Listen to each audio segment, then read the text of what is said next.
안녕하세요. 책 데이트 시간입니다. 이번에 소개해 드릴 책은 삶의 변화를 이끄는 한마디라는 책입니다. 라 뷰리에르 지음, 서정훈 번역, 다른 상상에서 나온 책입니다. 이 책의 저자 라 뷰리에르는요, 17세기 프랑스의 철학자입니다. 귀족이 득세한 당대 프랑스 파리에서 소시민의 자녀로 태어나 넉넉하지 않은 형편에서 성장했습니다. 하지만 학업에 뛰어난 재능을 보이며 법학을 공부하여 변호사 자격을 취득했습니다. 이후 변호사, 세무관 등으로 일하였으나 탄탄한 뒷배경이 없었던 탓에 출세의 기회를 잡지 못했습니다. 그러다가 40에 가까운 나이에 대귀족 콩대공의 집에서 가정교사로 일하게 됩니다.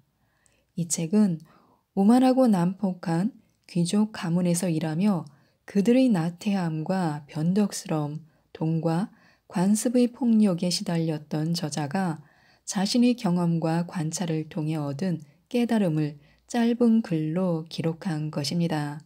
사회적 지위에 대한 열등감에 굴하지 않고 귀족 사회를 풍자하는 도전 정신을 보여줬습니다. 프랑스를 대표하는 잠언집으로 행복해지기 전에 웃어야 한다, 웃지 못하고 죽을 수도 있기 때문이다 라고 하는데요. 몇 가지만 살펴보도록 하겠습니다. 중요한 건 함께 살아가는 기술입니다. 큰 선행을 베푸는 미덕을 가졌더라도 어울리기 힘든 사람이 있을 수 있습니다. 큰 일에만 집중하느라 사소한 일은 무시하는 태도가 사람들을 불쾌하게 할 수 있기 때문입니다. 사소한 주의만 기울인다면 그런 일을 막을 수 있습니다.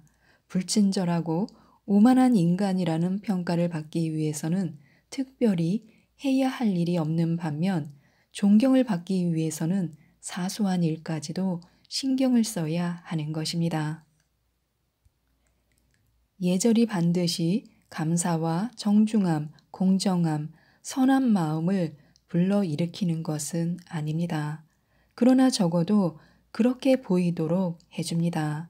인간의 내면이 갖추어야 할 모습을 외적으로 나타나게 하는 것입니다. 예절의 정신을 정의할 수는 있지만 그 실천 방법을 정하기는 매우 어렵습니다. 풍습과 관용, 시대와 장소, 그 구성원들과 결부되어 있어 환경에 따라 다를 수밖에 없기 때문입니다.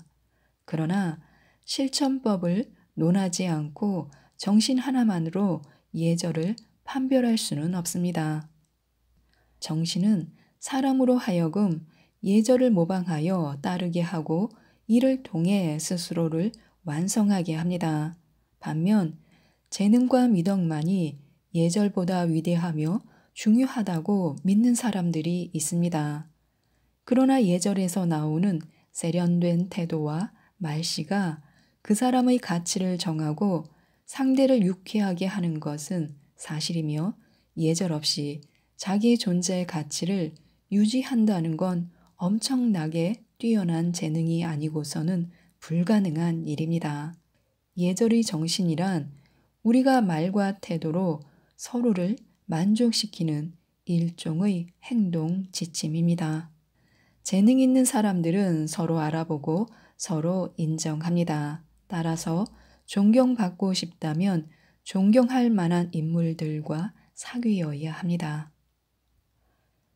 늘 불평불만을 입에 달고 살고 칭찬할 줄 모르고 그 누구도 마음에 들어 하지 않는 사람은 그 자신 역시 아무에게도 만족감을 주지 못하는 사람입니다. 중요한 일은 간단히 전해도 충분합니다. 과장은 오히려 그 일의 가치를 떨어뜨립니다. 반면 사소한 일은 상세하고 고상하게 전할 필요가 있습니다. 그 일은 오직 표현과 말투와 전하는 태도에 의해서만 의미를 갖기 때문입니다. 우리는 사랑하는 이와 함께하는 것으로 충분합니다. 사랑은 그 자체의 힘으로 생존할 뿐만 아니라 질투, 변덕, 잔인함, 반감 등 가지지 않는 게 더 좋은 감정들에 의해서도 계속 타오릅니다. 반면에 우정은 지원군이 필요합니다. 배려, 신뢰, 친절이 없으면 소멸해 버립니다. 누군가를 지금보다 100만 배 더 많이 사랑하고 싶다고 생각하는 사람을 이길 수 있는 것은 그러한 의식조차 없이 그저 사랑에 열중하고 있는 사람뿐입니다.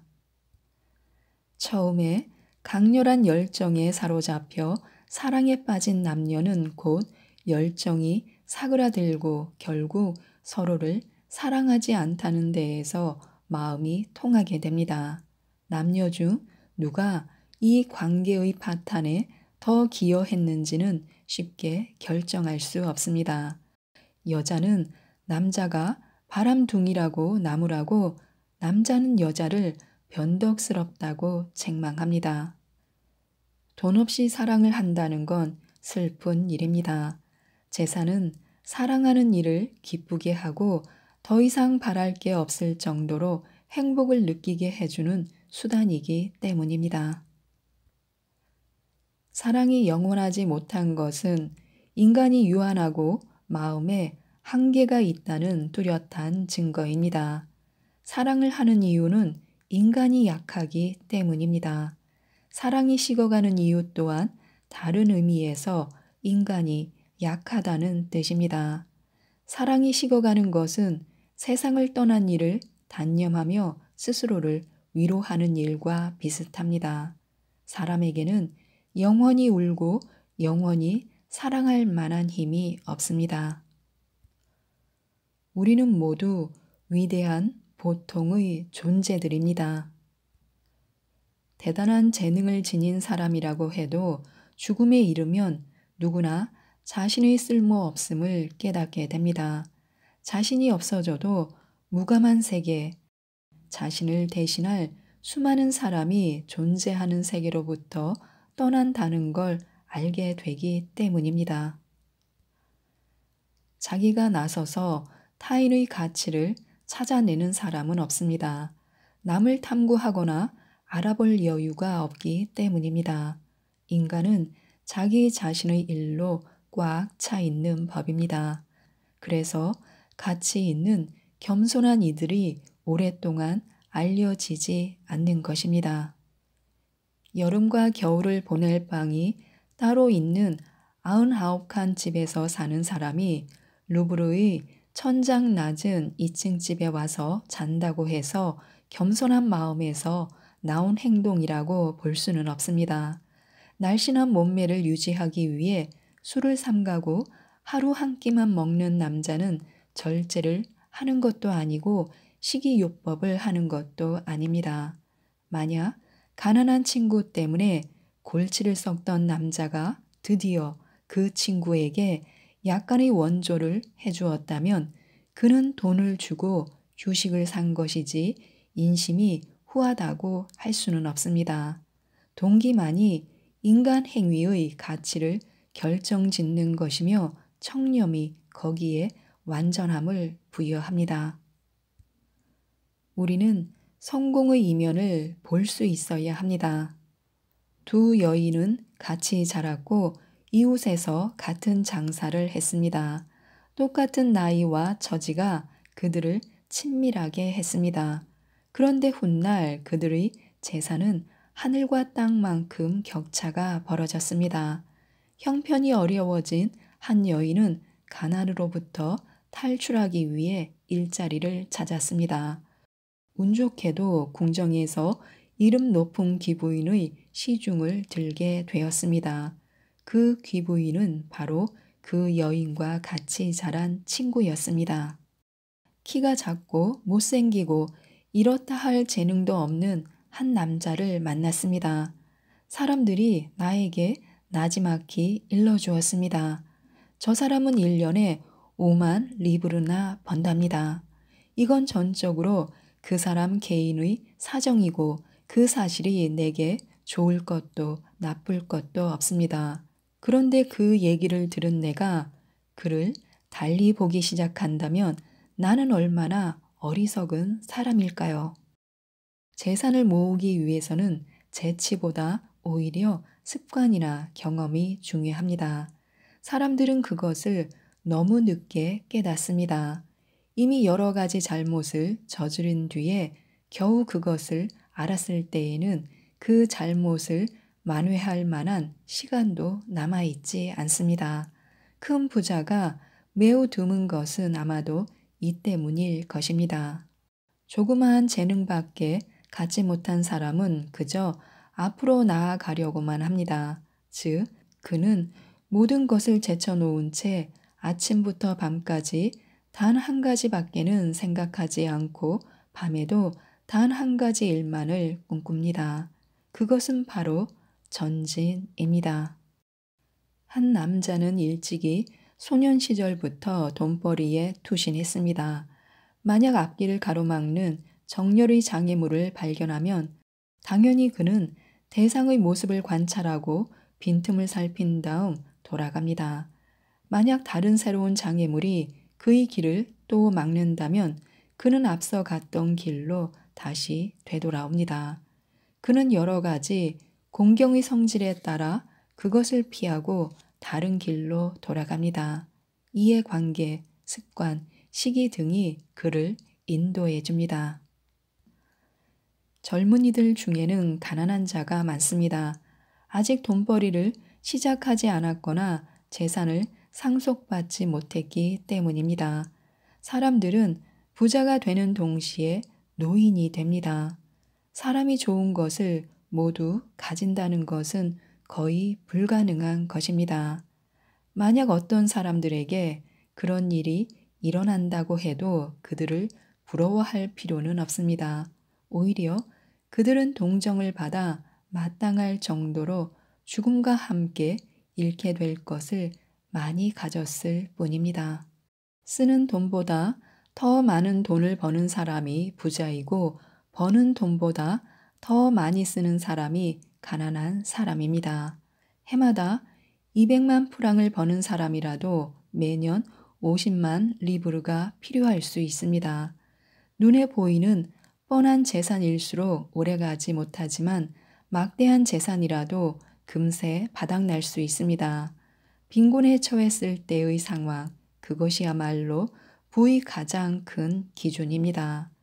무언가를 필요로 하지 않을수록 부유해진다면 현명한 사람이야말로 가장 부자입니다. 무언가를 가지고 싶어 할수록 가난해진다면 야심가와 수존노는 극심한 빈곤 속에서 애타게 괴로워하고 있는 셈입니다. 출세하는 방법은 두 길밖에 없습니다. 자기 자신의 지혜에 의존하든가 다른 사람의 어리석음에 의존하든가입니다. 생김새는 체질과 성품을 드러내고 표정은 재산의 많고 적음을 보여줍니다. 한 해에 버는 돈이 1천 리브르보다 많은지 적은지는 바로 얼굴에 적혀 있습니다. 지토는 혈색이 좋고 만족스러운 표정을 짓고 있고 볼은 부풀어 있고 눈빛에서는 굳은 심지가 느껴지며 어깨는 넓고 배는 큼직하고 걸음걸이는 무게가 있고 침착합니다. 그는 자신만만한 말투로 이야기합니다. 자기에게 말을 걸어오는 사람에게 같은 말을 반복하며 어떤 이야기도 귀담아 듣지 않습니다. 그는 커다란 손수건을 펴서 큰 소리를 내며 코를 풉니다. 매우 멀리 침을 뱉고 요란스럽게 재채기를 합니다. 그는 낮잠을 자고 밤에도 잡니다. 그것도 누가 깨워도 모를 정도로 깊은 잠을 말입니다.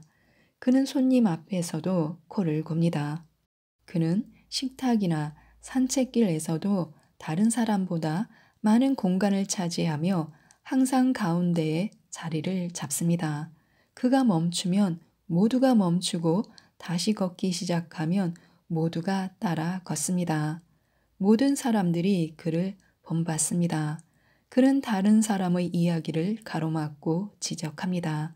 그러나 그 누구도 그의 이야기를 가로막지 않으며 그가 이야기하고 싶은 대로 내버려 둔 채 귀를 기울입니다. 사람들은 그의 의견에 찬성하고 그가 멋대로 떠들어대는 소문을 믿습니다.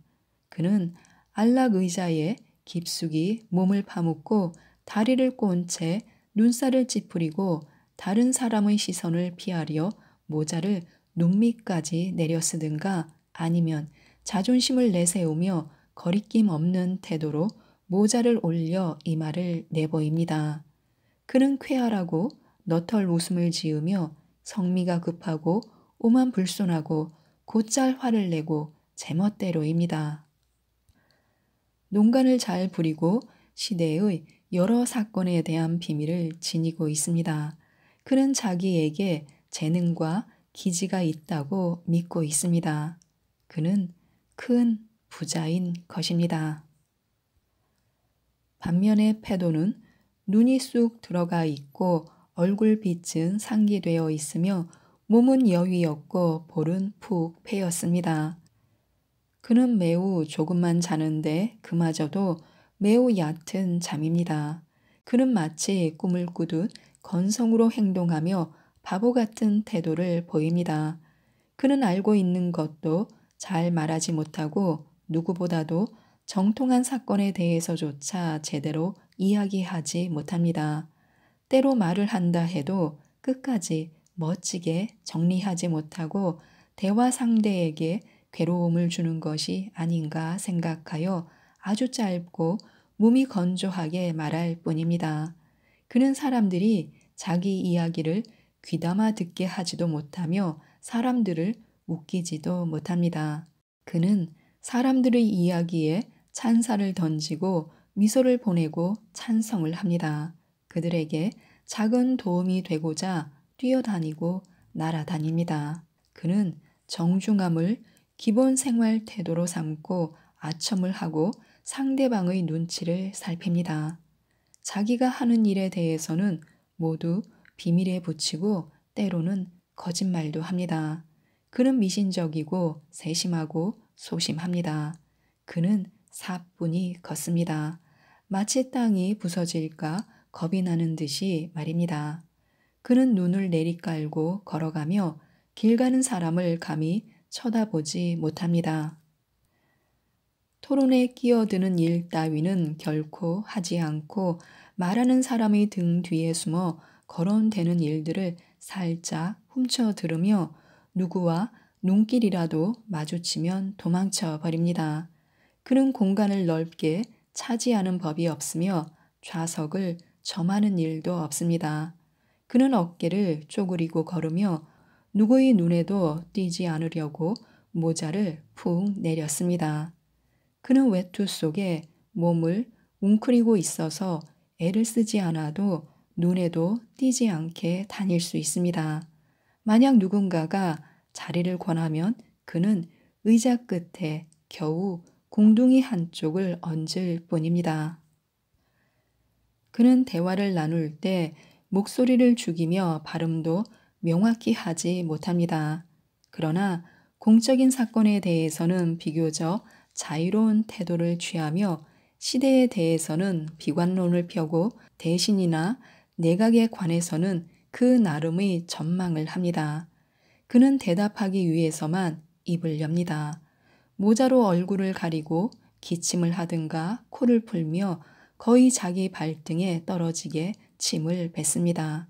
재채기가 나오려 하면 주위에 사람이 아무도 없을 때까지 기다립니다.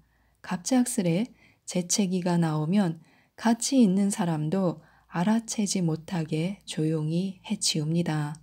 어떤 사람도 그에게 인사를 하거나 안부를 묻지 않습니다. 그는 가난한 사람인 것입니다. 지금까지 이 책에 대해서 말씀드렸는데요. 모든 가식과 모순을 떨쳐내는 순간 변화가 시작된다고 합니다. 이제 삶의 변화를 이끄는 한마디를 꼭 읽어보시고 400년 현자의 인생 격언을 통해 삶의 변화를 이끌어내셨으면 좋겠습니다. 이상 책데이트였습니다. 감사합니다.